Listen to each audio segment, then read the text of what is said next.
حضرات محترم السلام علیکم ورحمۃ اللہ تعالی وبرکاتہ مغفرہ۔ مجھے امید ہے آپ تمامی حضرات خیریت سے ہوں گے اور ہاں بھی چاہیے اللہ تعالیٰ تمام حاضرین کو سلامت رکھے۔ پیارے اسلام آئیو،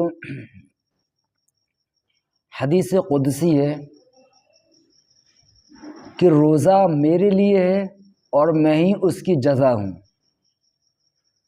پیارے اسلام آئیو، اللہ تبارک و تعالی قرآن کریم میں ارشاد فرماتا ہے، یا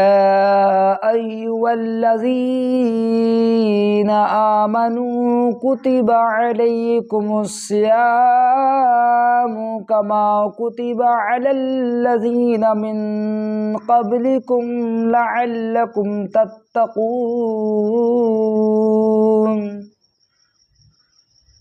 یہ رمضان کے تعلق سے اللہ تبارک و تعالیٰ نے قرآن کریم میں فرمایا، پارہ نمبر 2، اے ایمان والو، تم پر روزے فرض کیے گئے جیسے اگلوں پر فرض ہوئے تھے کہ کہیں تمہیں پرہیزگاری ملے۔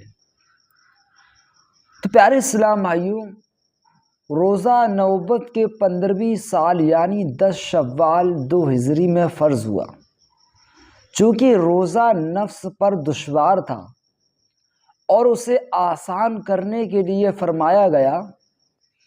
کہ یہ تم پر ہی فرض نہیں بلکہ پہلے امتوں پر بھی تھا روزہ فرض، ذرا ہمت سے کام لینا کہ ان کے مقابلے میں فیل نہ ہو جاؤ۔ پیارے اسلام بھائیو، تفسیر کبیر اور تفسیر احمدی میں کہ آدم علیہ السلام اور حضرت عیسیٰ علیہ السلام تک ہر امت پر روزے فرض رہے۔ چنانچہ آدم علیہ السلام پر قمری مہینے کی 13ویں، 14ویں اور 15ویں کے روزے فرض ہوئے تاریخ میں۔ حضرت موسیٰ علیہ السلام کی قوم پر محرم کی 10 تاریخ کا روزہ فرض رہا، اور بعض روایتوں میں پیارے اسلام بھائیو سب سے پہلے نوح علیہ السلام نے روزے رکھے۔ تو پیارے اسلام بھائیو، کہنے کا مطلب یہ ہے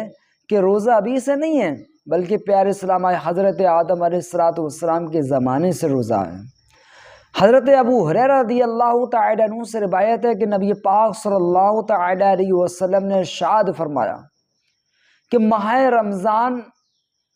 شروع ہوتا ہے تو آسمان کے دروازے کھول دیے جاتے ہیں، سبحان اللہ، اور ایک روایت میں کہ جنت کے دروازے کھول دیے جاتے ہیں اور دوزخ کے دروازے بند کر دیے جاتے ہیں۔ تو شیاطین زنجیر میں جکڑ دیے جاتے ہیں، اور ایک روایت میں یہ بھی ہے کہ رحمت کے دروازے کھول دیے جاتے ہیں۔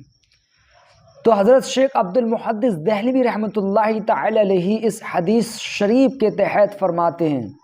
کہ آسمان کے دروازے کھولے دیے جانے کا مطلب یہ متواتر رحمت کا بھیجنا ہے اور بغیر کسی رکاوٹ کے بارگاہ الہی میں اعمال کا پہنچنا اور دعا کا قبول ہونا، سبحان اللہ۔ پیارے اسلامی بھائیوں، حضرت ابو ہریرہ رضی اللہ تعالی عنہ سے روایت ارشاد فرماتے ہیں کہ نبی پاک صلی اللہ علیہ وسلم نے ارشاد فرمایا کہ رمضان کا مہینہ برکت کا مہینہ ہے،